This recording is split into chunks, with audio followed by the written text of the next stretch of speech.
In the fall of 1942, Lieutenant Commander Sam Porter climbed into the cockpit of a Vought F4U Corsair and attempted something the aircraft's designers had promised would be straightforward. He tried to land it on a carrier.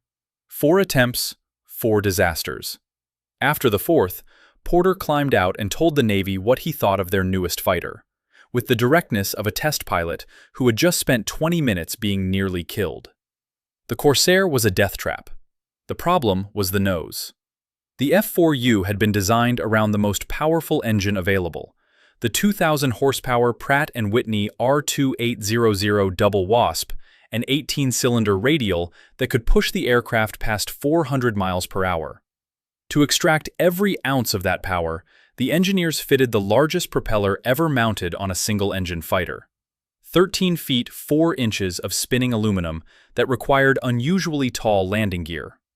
The result was an aircraft that sat dramatically nose-high on the ground, the engine and fuel tank packed into a long, hose-nose cowling that extended so far ahead of the cockpit that the pilot could barely see forward at low speed. On a runway, this was inconvenient. On a carrier deck, it was lethal. A carrier landing required visual contact with the landing signal officer on the port side of the deck, the man whose paddle signals told the pilot whether he was high, low, fast, or lined up correctly. The F4U's cockpit sat so far back that the long nose blocked the pilot's view at the critical moments. Flying blind toward a moving deck at 90 miles per hour, then came the bounce. Landing gear struts compressed and released like powerful springs, launching the aircraft back into the air when it needed to stay down. The left wing stalled before the right, sending the aircraft into an unexpected roll. An experienced pilot could manage. An inexperienced one, the kind filling naval aviation as the war rapidly expanded, often could not. The Navy had a name for what happened next. They called the Corsair the Ensign Eliminator. The name stuck because it was accurate. VF-12, the first Navy squadron to receive the aircraft, suffered through a series of accidents at NAS San Diego that made the aircraft's reputation clear before it had fired a shot in anger. The Navy had another option. The Grumman F6F Hellcat used the same engine and was significantly easier to land. Slower, less capable in pure performance, but a fighter its pilots could survive, was more useful than one that killed them in training. The Navy took the Hellcat. The Corsair went to the Marines. This decision, made for good reasons by men who were not wrong about the Corsair's dangers, would become one of the great unintentional gifts in American military aviation. The Marine Corps operated from land bases, no carrier landings. They received an aircraft that was simply the best fighter in the theater. Speed, firepower, range, climb rate, dive speed. In every category that mattered over the Solomon Islands, the Corsair was superior to anything Japan had. The Zero had ruled the Pacific sky since Pearl Harbor. Nimble, fast, ferocious. In the early months of the war, it had achieved a 12-to-1 kill ratio over Allied fighters. Its pilots were experienced, aggressive, and flying an aircraft that seemed to have no weaknesses. They had not yet met the Corsair. Among the men of VMF 124, the first Marine squadron to fly the F4U in the Pacific, was a former enlisted pilot from Brooklyn, New York, who had joined the Marine Corps as a private mechanic at 17, and spent 4 years maintaining aircraft before anyone would let him fly one. His name was Kenneth Walsh. He had been waiting his entire career for an aircraft worth flying. He had found one. February 12, 1943, Guadalcanal, Solomon Islands. 24 F4U Corsairs of VMF 124 touched down at Henderson Field in the darkness. The pilots had been in the Pacific for weeks. The aircraft were new, the theater unfamiliar. The Japanese bombing Henderson Field with enough regularity that arriving at night made sense. The following morning, they were assigned a mission. This was the Pacific in 1943. There was no time to settle in. Walsh had joined the Marine Corps in December 1933 at 17. not as a pilot, but as a mechanic. 2 years at Quantico maintaining aircraft while watching the men who flew them.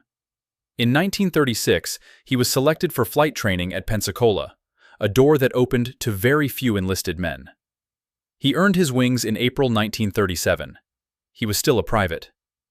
By Pearl Harbor, Walsh had 2,000+ hours of flying time, more than officers far his senior.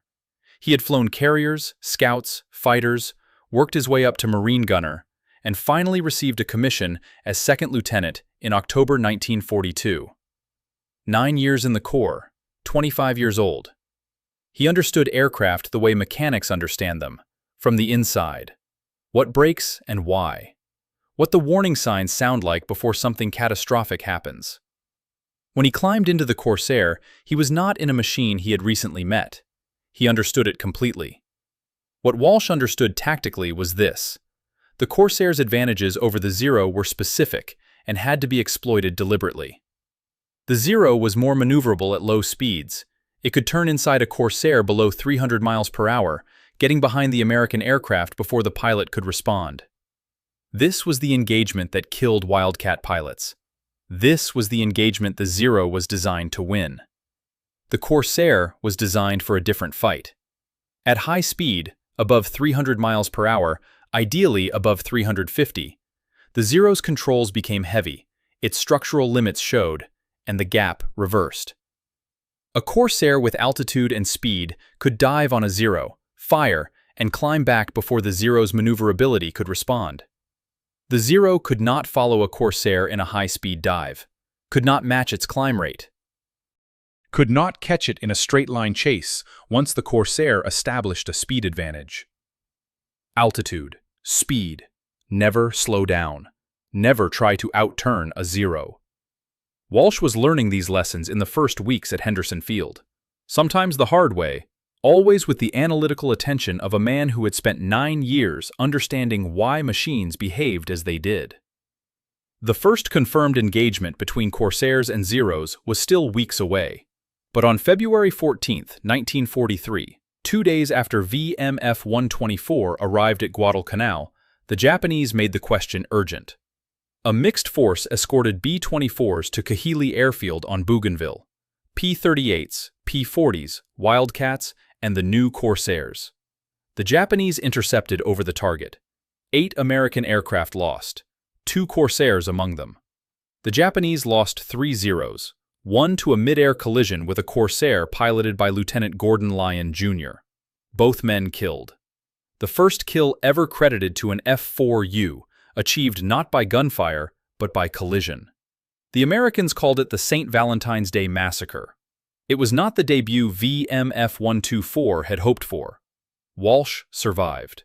He studied what had gone wrong, absorbed the lesson, and waited.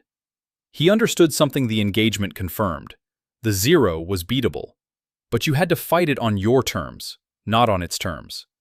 The Corsair could provide those terms. He needed the right moment to prove it.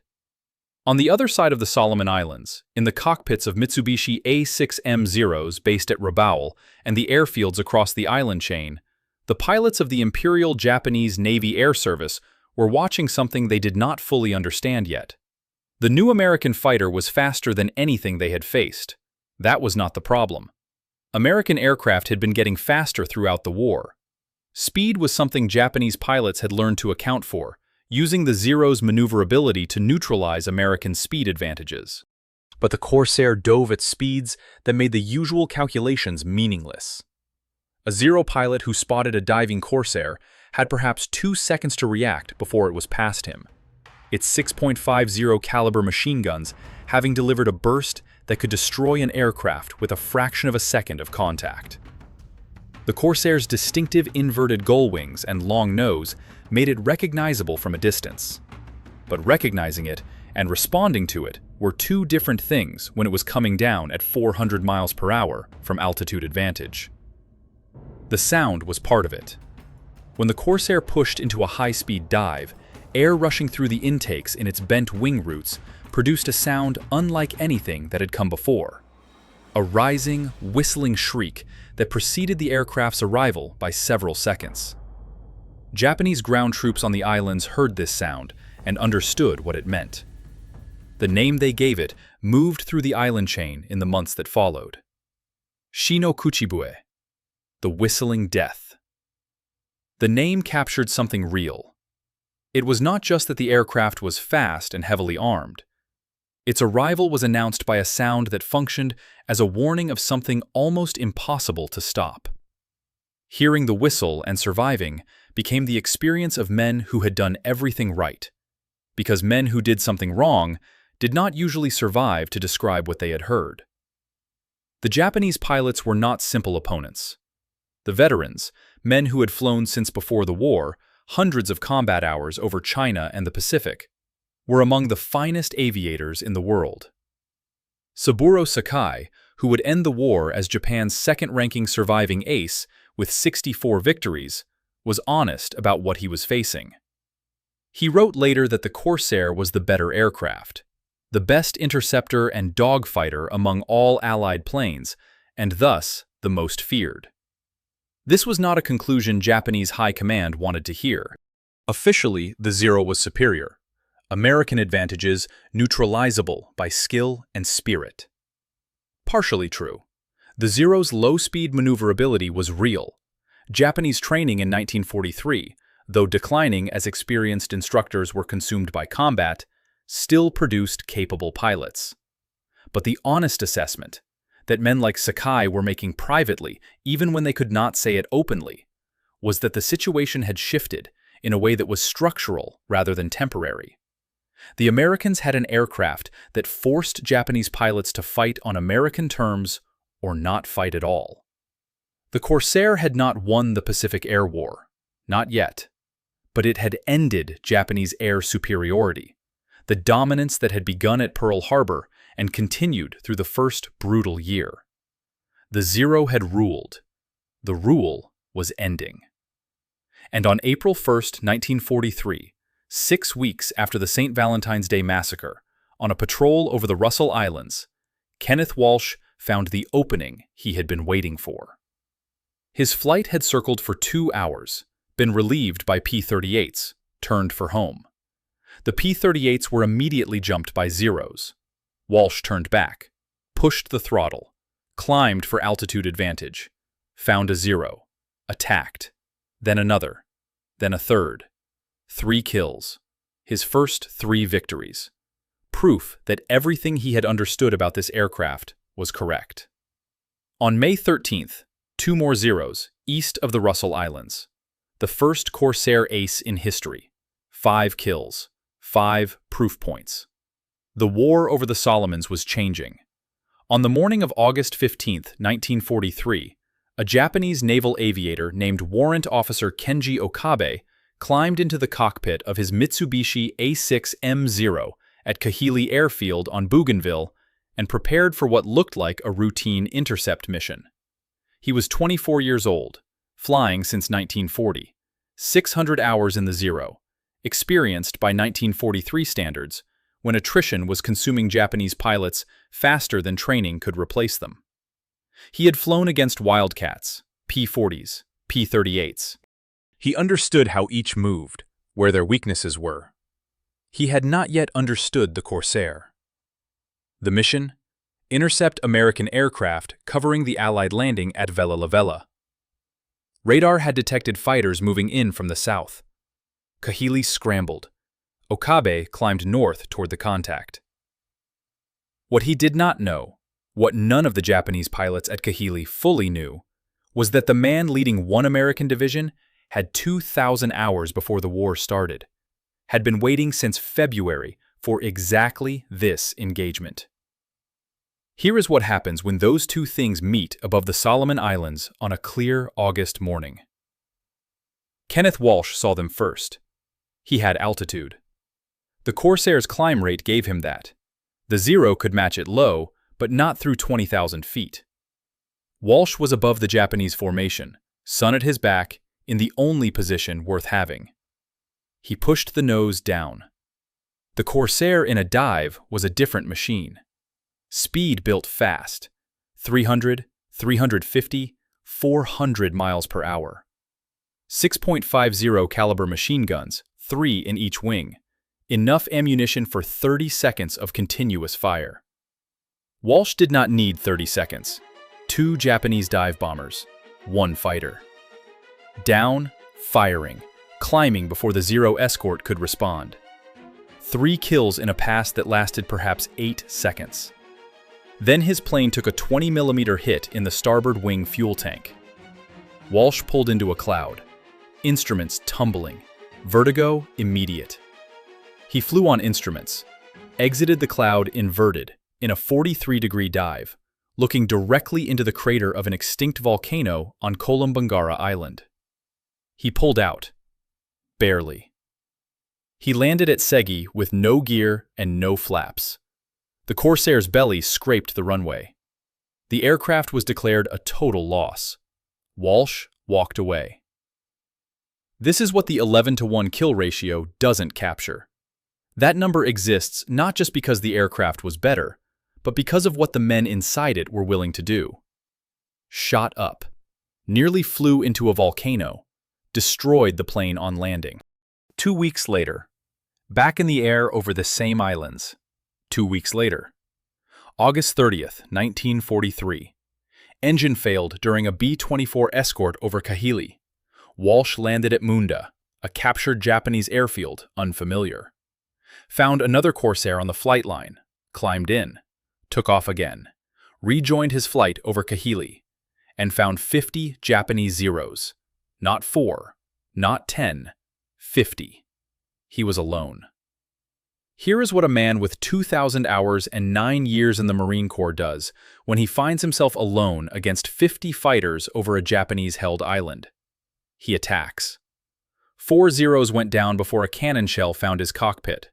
Walsh ditched in the water off Vella La Vella. A rescue flying boat pulled him out. For those 2 days, August 15th and August 30th, Kenneth Walsh received the Medal of Honor. Roosevelt pinned it on him February 8, 1944. By then, the air war over the Solomons was decided. Not by one battle, not by one pilot, by the accumulation of men like Walsh, who pushed past the point where survival was supposed to end, who returned when any rational calculation said, stop, who had been given a machine built to absorb exactly that kind of punishment. Okabe, or men like him, had heard the whistle. They understood what it meant. The Zero was not going to win this war in the air. The question now was what Japan would do about that.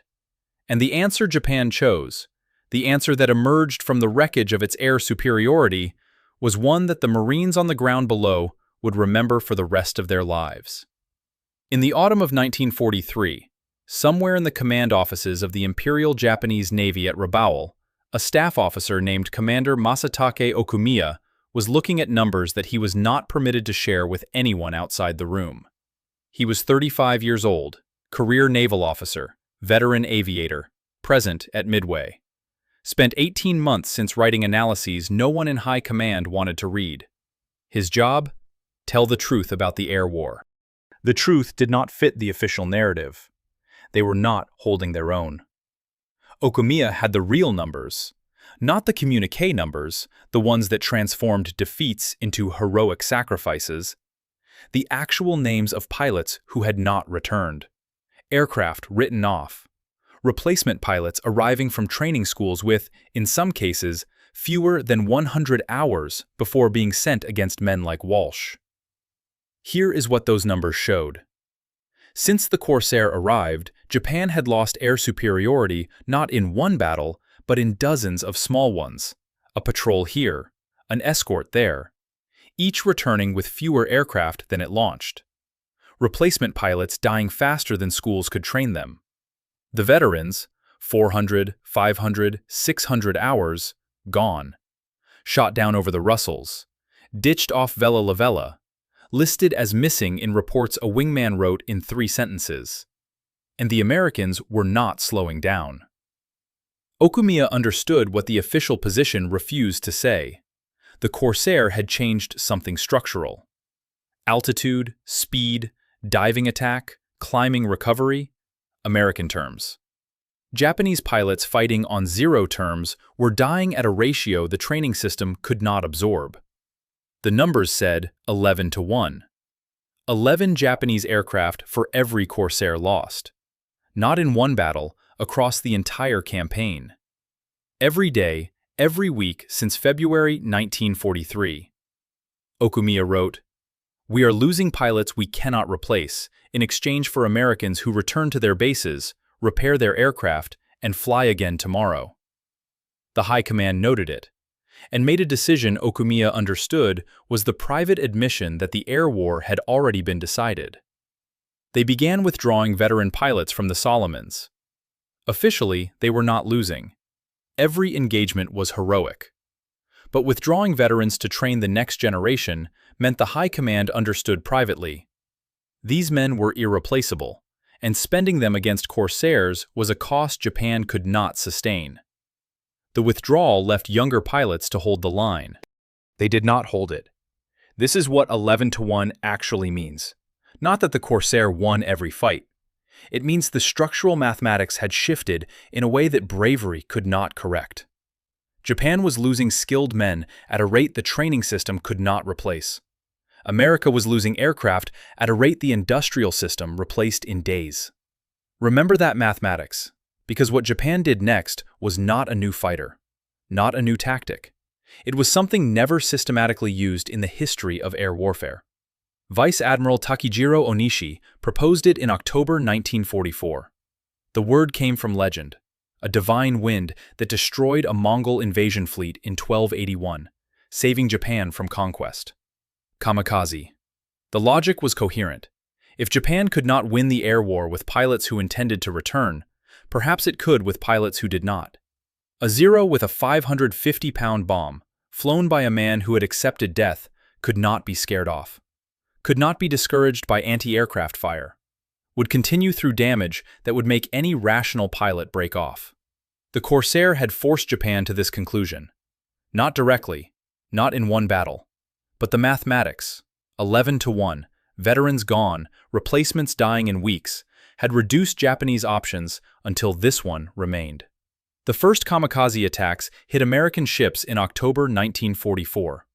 The Corsair pilots on combat air patrol above understood immediately.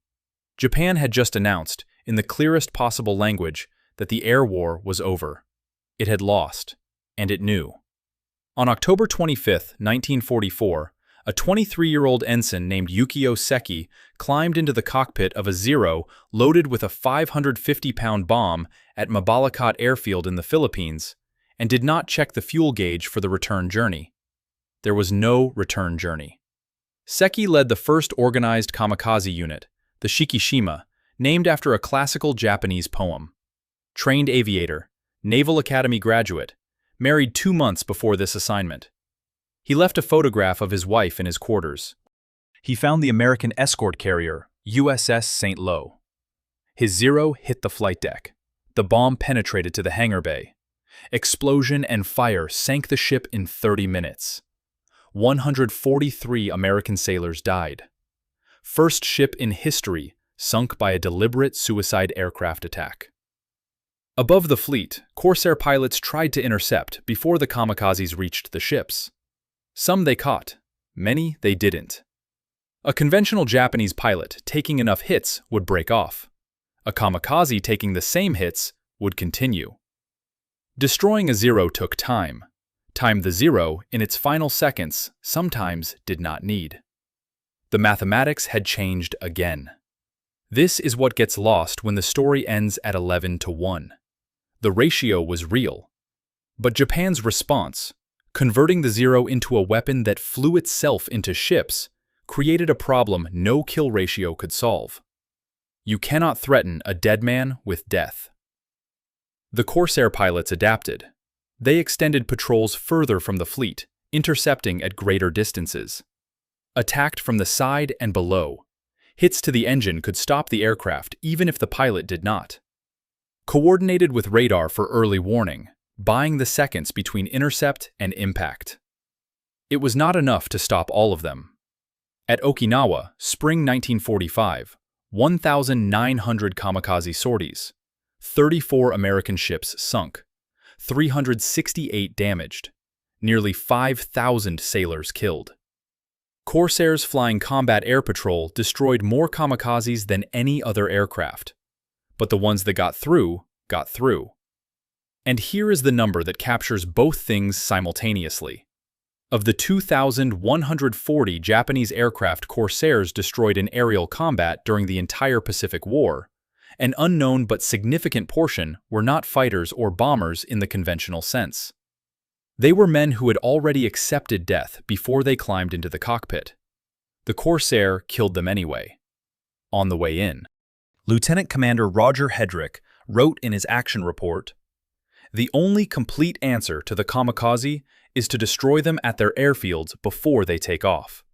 Once airborne, some will always get through." He was right. The American response, systematic destruction of Japanese airfields, fuel depots, aircraft on the ground, was carried out largely by Corsairs. The same aircraft that ended Japanese air superiority in 1943 was now hunting the remnants of Japanese aviation at its source, striking the infrastructure the kamikaze program depended on. Kenneth Walsh, by then a captain and a Medal of Honor recipient, flew those missions. He scored his 21st and final victory on June 22, 1945, a Kamikaze Zero over Okinawa. His last kill was a man who had climbed into the cockpit knowing he would not come back. Walsh came back.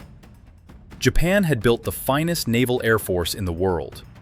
The men who attacked Pearl Harbor, who fought at Coral Sea and Midway, extraordinary pilots. The Zero, in 1941 and 1942, could do things no other naval fighter could. The Corsair had made all of that irrelevant. Not by being better in every category. The Zero still turned better low, still had qualities experienced pilots could use. But the Corsair had changed the conditions of air combat, made speed, altitude, and firepower decisive, and refused to fight where the Zero was strongest. The kamikaze was Japan's answer to an unanswerable question. What do you do when your pilots cannot win? Turn the pilot into the weapon. Remove survival from the equation. It was born of the Corsair as much as anything else. And even then, the Corsair hunted them. On the morning of June 25, 1950, a 31-year-old Marine captain named Jesse Brown sat in the cockpit of an F4U Corsair on the deck of USS Leyte and looked at a briefing map that showed North Korean positions he had been ordered to attack. He was the first African-American naval aviator in United States history.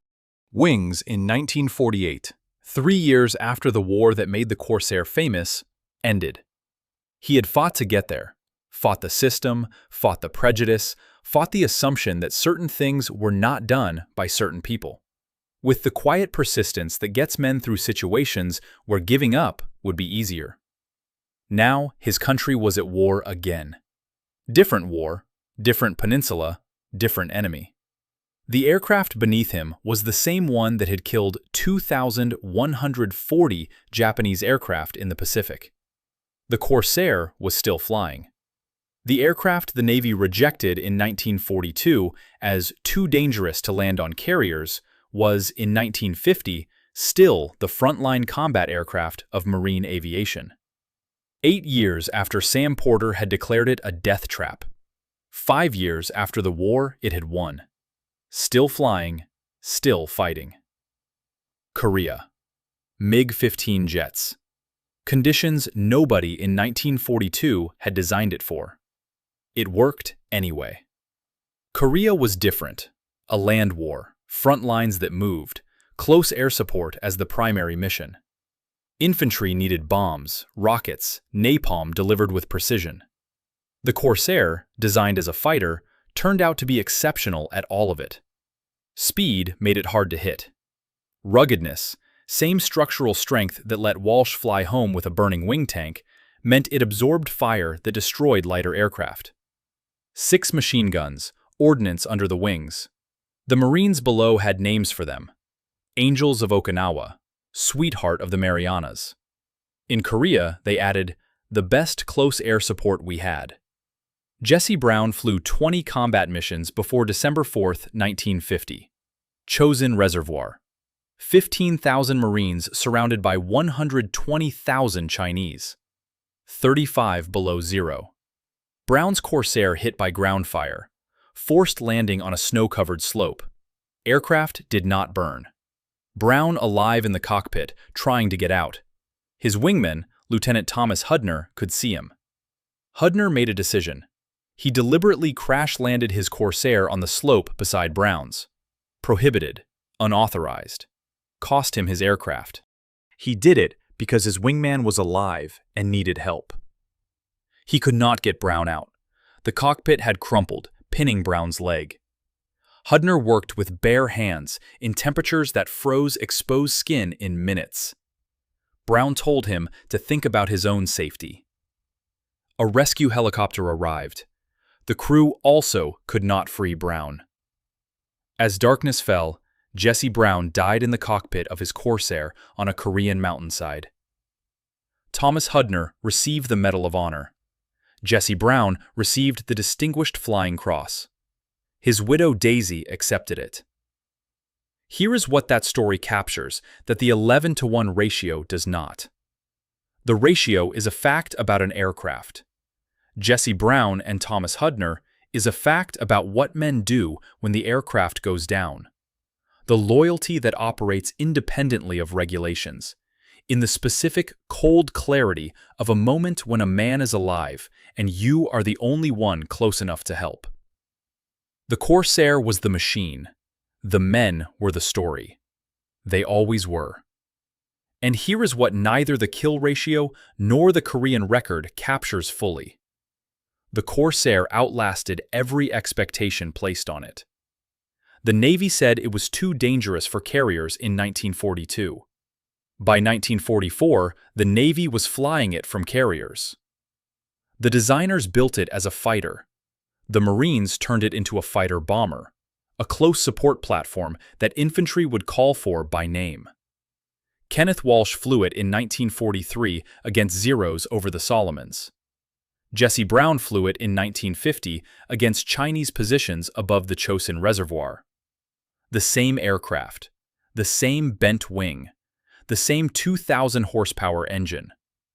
The Corsair flew in 14 air forces, 4 continents. Retired from American service in 1953, 11 years after it was first declared too dangerous to fly. In July 1969, a retired Marine lieutenant colonel named Kenneth Walsh drove to an air show in Santa Ana, California, and stood in front of an F4U Corsair on static display. He was 52 years old, retired from the Marine Corps 7 years. Working in aviation, the kind that keeps aircraft flying rather than the kind that requires 400-mile-per-hour dives over Japanese-held islands. He stood and looked at the Corsair for a long time. The aircraft was painted in VMF 124 markings, his squadron. The bent wing, the long nose, the inverted gull that Japanese ground troops had learned to watch for before the whistling started. The machine Sam Porter had climbed out of in 1942 and declared a death trap. Walsh had flown this machine into 50 Zeros, shot down 3 times, walked away twice, pulled from the water once. 21 kills, 17 of them Zeros. Medal of Honor from Roosevelt for 2 days in August 1943, when he had done things that any rational calculation would have told him not to do. He had done them anyway. By the accounts of people who knew him, he was not an introspective man, did not give many interviews, did not seek attention. A man who understood his own story without needing to tell it to others. But that image, the 52-year-old veteran standing in front of the aircraft that defined the most intense years of his life, captures what the Corsair's story actually is beneath the statistics. The 11-to-1 ratio is real. 2,140 aerial victories real. 189 Corsairs lost to enemy aircraft real. The aircraft the Navy rejected became the most effective carrier fighter of the war, then an exceptional ground attack aircraft in Korea, then flew in 14 air forces across 4 continents. All documentable. But numbers do not stand in front of aircraft at air shows. Men do. Men like Walsh, who had joined the Marine Corps as a mechanic because he wanted to fly, and spent 9 years waiting for an aircraft worth flying, and found one in 1943 in a form the Navy had discarded as too dangerous. Men like Jesse Brown, who fought a different kind of battle to get into the cockpit and flew 20 missions in Korea before a Korean mountainside took everything else. Men like Thomas Hudner, who crash-landed a perfectly functioning aircraft in 35 below zero temperatures because the man in the other Corsair was alive and needed help. The aircraft did not make these men. These men happened to be flying this aircraft when the moments that defined them arrived. Here is what Walsh, standing at that airshow, poses without answering. What does a man carry from the cockpit into the rest of his life? Not the medals, not the technical knowledge, not even the specific memories which blur over decades. What he carries is the knowledge of what he was capable of. A 26-year-old from Brooklyn, former mechanic, commissioned less than a year, flew alone against 50 fighters and shot down 4 before being hit.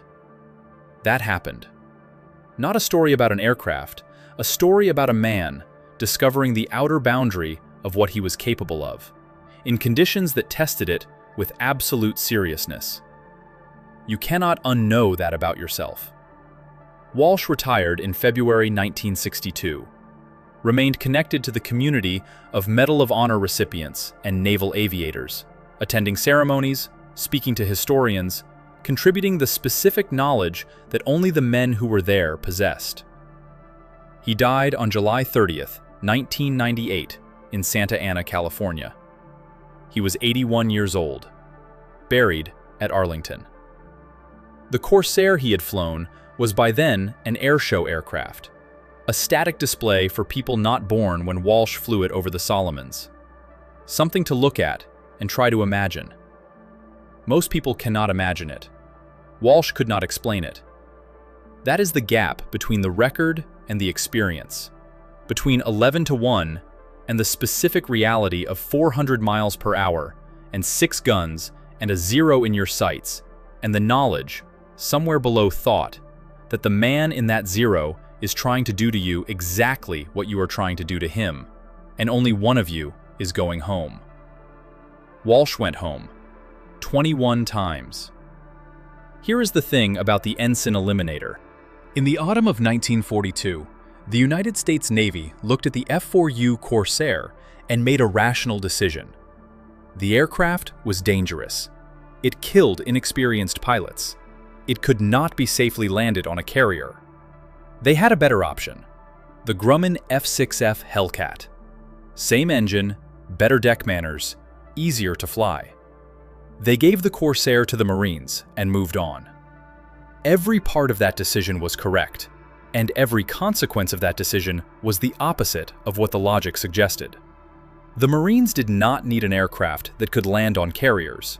They needed an aircraft that could climb faster than a 0, dive faster than a 0, absorb more punishment than a 0, and carry enough ordnance to make Japanese ground positions regret ever being built. The Corsair could do all of those things. The Hellcat could not do all of them as well. The Navy made the right decision for the wrong aircraft. The Marines won the air war with the Navy's reject. This is what Walsh understood at that air show in 1969. Not bitterness, none that anyone could detect. Just the specific understanding that history operates on a kind of dark humor, turning institutional rejections into decisive weapons, taking the aircraft that was too dangerous and putting it in the hands of men who needed dangerous. Remember what the Japanese called it, Shi no Kuchibue, the whistling death. Not the specifications, not the kill ratio, what the sound meant when it reached them. By the time it was audible, the geometry was determined. Altitude, speed, attack committed. Could the man in the 0 react fast enough to matter? Usually he could not. The whistle was the decision already made. Pilot in the dive, past the point of rational pullout. Walsh was in that dive. August 30th, 1943. Engine failed. Wrong airfield. someone else's aircraft. 50 zeros where his squadron should have been. He attacked. Not a story about an aircraft, not a kill ratio. A man at 400 miles per hour, making a decision the aircraft made possible, but did not make for him. The Corsair won the Pacific Air War, 11-1, 2,140 victories. The Zero's 12-1 advantage at the start reversed, until Japan abandoned conventional air superiority for Kamikaze. The aircraft the Navy rejected in 1942 flew combat until 1969, the last air war fought by propeller-driven fighters, 6 years after Walsh stood at his airshow. But here is the verdict statistics cannot deliver. The Corsair was the best American fighter of the Pacific War, not because Vought designed it to be. They designed it as a carrier fighter, and it failed at that. Not because the Navy recognized what it had. They gave it away. Not because a general understood its potential. The Corsair became what it became because the Marines flew the Navy's reject into conditions requiring exactly its capabilities, against an enemy that forced them to learn how to use them, producing men like Walsh, who understood the aircraft at the level of 9 years and 2,000 hours before he ever pushed the nose over the Solomons. The aircraft found its war. The men found their aircraft. And the Japanese, who had ruled the Pacific sky since Pearl Harbor, heard the whistle and understood what it meant. The decision had already been made. The only question was who was going home. Here is the final number, 189. Corsairs lost to enemy action across the entire Pacific War, against 2,140 Japanese aircraft destroyed. 189 against 2,140. The Navy declared it too dangerous in 1942. The men who flew it called it the sweetest thing they ever flew. Both things were true. The distance between them, between the aircraft that killed ensigns in training and the aircraft that ended Japanese air superiority, is the distance between what a machine is and what men make of it when conditions are exactly right and there is no other option and someone has to go first. Remember Kenneth Walsh in December 1933, 17 years old, Brooklyn, New York. He walked into a Marine Corps recruiting office and told them he wanted to fly. They made him a mechanic. 2 years at Quantico, maintaining aircraft, learning engines, airframes, the mechanical language of aviation from the inside out. 1936, flight training. 1937, wings. Still a private. 6 years accumulating hours. Carriers, scouts, fighters. 2,000 hours before Pearl Harbor. More than officers commissioned before he could drive a car. He was waiting for something, though he probably could not have said precisely what. In January 1943, they sent him to the Pacific with VMF 124 and the first F4U Corsairs. April 1st, first 3 zeros. May 13th, first Corsair ace in history. By August, 20 kills. By the end of summer, the Medal of Honor, a promotion, and the specific knowledge that can only come from having been alone against 50 fighters and survived. He had found what he was waiting for. Remember Warrant Officer Kenji Okabe climbing into his Zero at Kahili on August 15, 1943. Good pilot, 600 hours. He understood Wildcats, P-40s. He climbed north and found something moving at 400 miles per hour from altitude. The distinctive bent wing catching the morning sun, the whistle beginning as the dive steepened. He reacted. It wasn't enough.